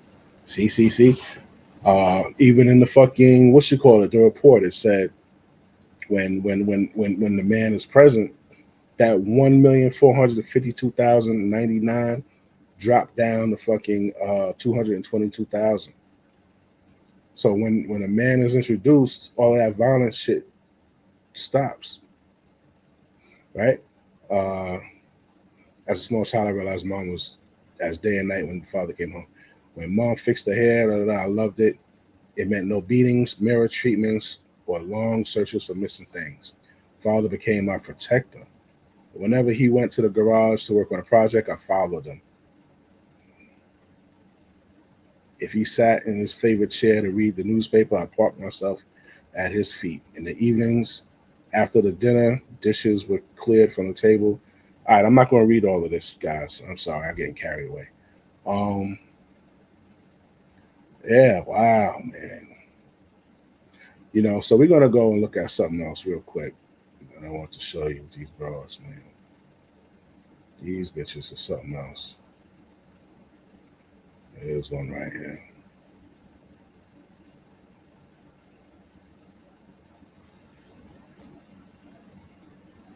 Investigators say Gloria Williams failed to protect her boys and get them help despite her boyfriend allegedly beating one of them to death and continuing to abuse the others. Tonight, Spectrum Internet offers the fastest speeds in more neighborhoods than any other provider. With Spectrum, she is a This is why I need guys, man, to not be fucking getting these bitches pregnant, dog. You don't even know this bro like that. You don't even like her like that. You ain't even digging her like that. For her to be the mother of your kids, man, and then that shit don't work out, and then she keeps your kid. Now, your kid is over here, you over there, and this bitch is tormenting your fucking kid, dog. Tormenting your fucking kid, man. That's your kid. Children belong to the men. I know they said God, then man, then woman, then the kids. No.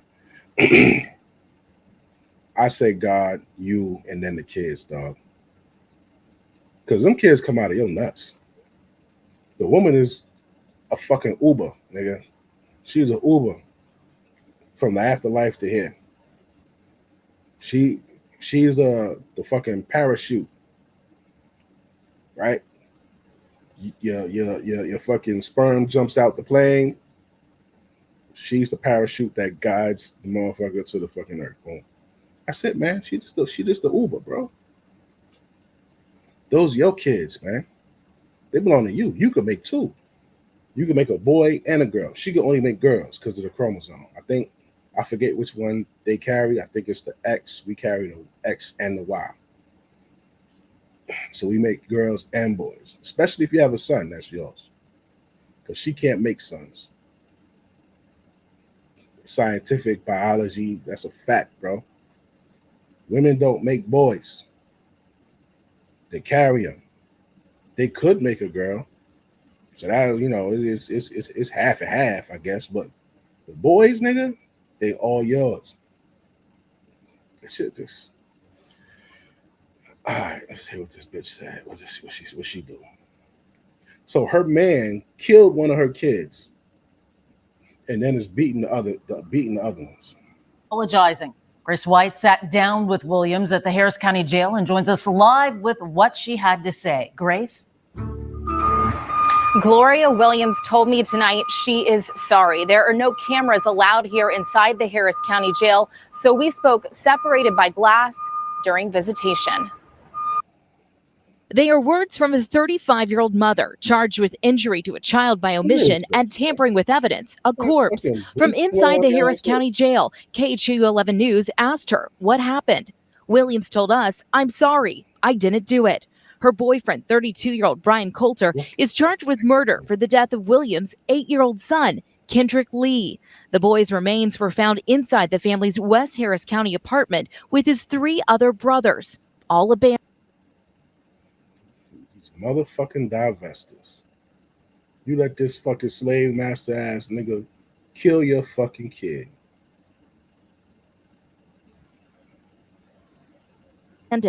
We asked Williams if she knew Lee was dead. She told us no. But according to court documents, investigators say the mom altered, destroyed, and concealed her son's body to get rid of evidence. When we asked Williams why she left the kids alone, she told us, "I checked on them every 2 weeks."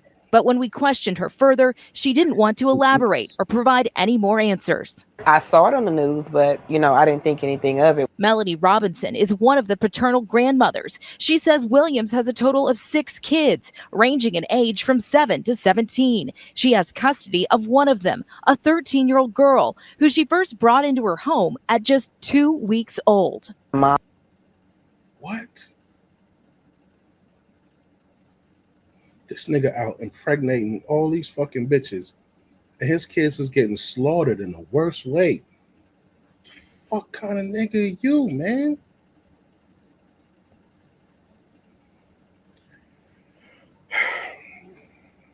See, my stance is I need women to be held accountable for their 50% of the bullshit. Because they're never held accountable for their 50% of the bullshit. Right? But our 50% of the bullshit is still bullshit too, man. You making all these fucking babies, dropping them off on your mom. You ain't marrying none of these bitches. Wear a condom, man. Like the death is your fault. That kid died getting beat by the fucking her poor choice of a fucking man. That's your fault that happened, dog. You let that happen. You left your seed with a retarded bitch. And somebody went and killed him. He made it 8 years.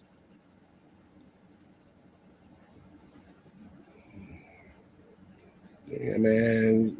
Man, you can't be forgiven for that, man. You can't be forgiven for that, dog.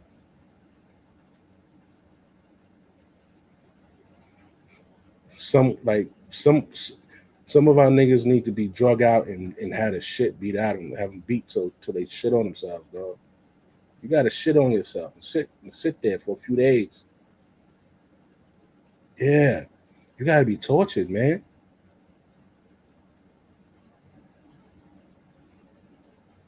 The bitches kill the bitches straight off the planet. You done. But you We gonna fuck you up, but you'll still be here. But this shit is fucking ridiculous, man. Mom was very unstable. She was sleeping on the floor at her grandmother's house with the babies. And so I just asked her to give her to me. Robinson says she had no idea Kendrick was dead and the children were abandoned. She tells KHOU 11 she saw Williams in November. That's when another one of the children, a 17-year-old girl, wanted to come live with her because of Williams' boyfriend's behavior. And she just got tired of, seeing him try to abuse her siblings. And when she stepped in to try to protect them, Mom put her out. Investigators say this mom and boyfriend were actually arrested outside a public library where they were looking up news articles about this case. Meantime, a candlelight vigil is planned for that little 8-year-old boy this weekend. Lynn and Mia. Such an agonizing. Remember the mother a couple weeks ago? She turned. I think the bitch turned 18 or no, she turned like 21 or some shit. However old I forgot how old she turned, but she left her fucking infant baby in the house while she went on a cruise for her birthday. She went on a cruise with her boyfriend. For 6 days, when she got back, the baby died from fucking starvation and influenza, fucking flu. She let her baby stay in the house and die, bro. And they had this bitch out there partying. The bitch was out there partying. And the boyfriend that she went with wasn't the father.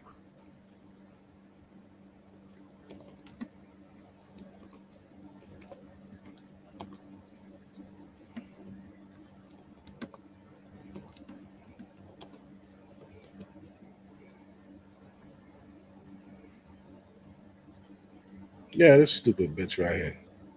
My own body weight or equipment? Which one do you think has helped me overcome multiple bulging discs, past injuries, and gain the greatest strength and movement of my life? She's out here, no one knows what she's doing. She could be a big man, nobody knows. Do you know what I'm saying? I've had enough. I'd actually had enough. Now, when Verfi Kuti turned 18 years old, she decided to go out partying as any 18-year-old girl would on her birthday. It's an expected outcome for any teenager at that age. However, the problem is that party lasted for 6 whole days, and unbeknownst to most people, Verfi abandoned her little baby girl during this time. And surely enough, after she completed her 6-day birthday trip, she went back home to check on her little one, and unfortunately, this little one had passed away. Prior to this incident, Verfi Kuti from Brighton, England, had a low-profile lifestyle, at least based on reports from local media. In fact, little was known about her childhood or adolescence, but anyone who knew her well knew she had a significant share of struggles. See, it's not just here in America, man. It's these black bitches everywhere. It's their nature. Oh, I was looking for this one. What's wrong? Hello? She went to the store. You leave your 5-year-old home alone so you can go smoke weed. You got to hang the phone up. We're going to handcuff you. Don't make it worse. On March 7th, 2023, at around 6:45 p.m., police received a call regarding the desperate cries of a child in need. Upon their arrival, they discovered a vulnerable 5-year-old. A little what? A little kid next door saying help. My mommy got mommy and dad help. Somebody help me, please. Were they outside, inside? The kid was outside. The kid was outside? How old was the kid? He was like 5. Okay. Did they bring him back inside or? A person came. And Is it back in? Is that it?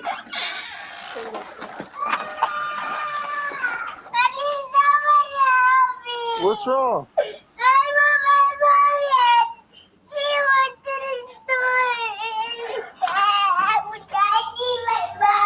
Hello? Police department.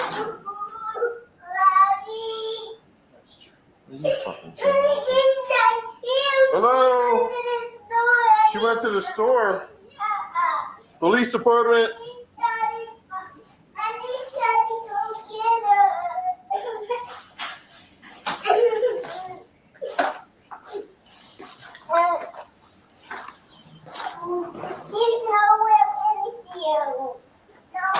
Where'd they go? What store did they go to?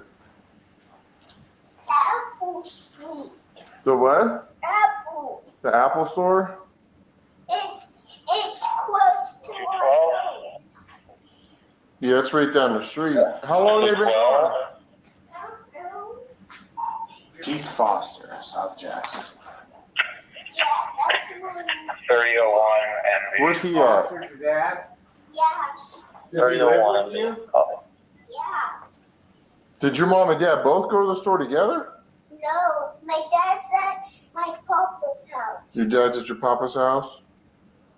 Do you know the phone number there? Yeah. You do? Where's the phone? You have a phone in here? No. No? I saw your phone, but it's dead.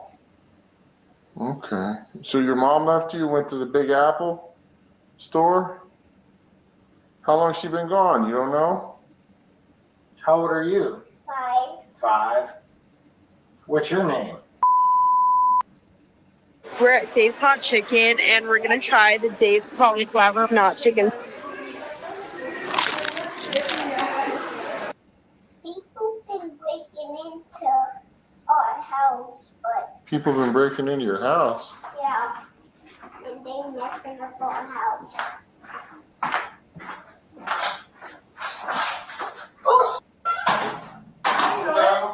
Mommy, you left me home alone. Yes, what's going on? I just went to go see Grandma for a second. You left me home alone. What happened? He had the door open, was yelling for you. I The left neighbors me called. home Somebody alone. heard him Why you scream. ain't come across the street to? Hold on. Where's Grandma live? Right across the street. Why don't you take him with you? I just went over there real quick. Do you have an ID? Yes, sir. Documentation. What's across the Documentation. street? Bro, they and the judges be giving these fucking kids to these bitches like they're better fucking. And here's the thing I don't understand, right? You got a mother and you got a father, right? Shit don't work out. The father got a job, bitch is on welfare, whatever, and you want to take from this man's check and give it to this bitch, right? If you can't afford the fucking kid, don't give the kid to the father. If you can't afford the kid, get a kid to the father. You can't afford him. If you need all this fucking help to take care of the fucking kid, like even with the fucking celebrities, these bitches getting $50,000 a month, $25,000.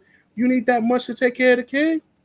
To get a kid to the father? Kanye West paying $200,000 for the fucking kid, for his kids a month, bro. $200,000 a month.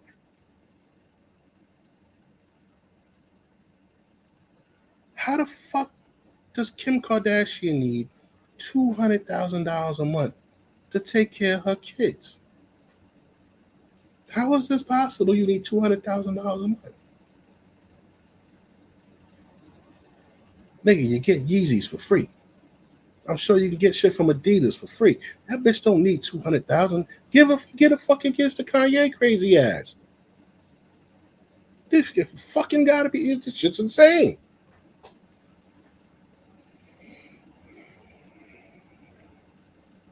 Across the street. Right here. Across the street. Can you come over here real quick? This guy, baby. Anyway, they end up locking this dumb bitch up. They locked this dumb bitch up. If you want to follow that is mom leaves 5-year-old kid alone for drugs. She went to go buy some weed. All right. I'm about to pull this to an end. It is 1:30. I'm tired. Gotta take a leak, and we closing out exactly 2 hours. Boom. Hope you enjoyed the show. Hope you know you have a good day tomorrow. Tomorrow's Friday. Knock that last day out. Enjoy your weekend. It's gonna be like 83 tomorrow. Fuck. And just you know, try your best to be safe. And I'll holler at y'all on the next one. Peace.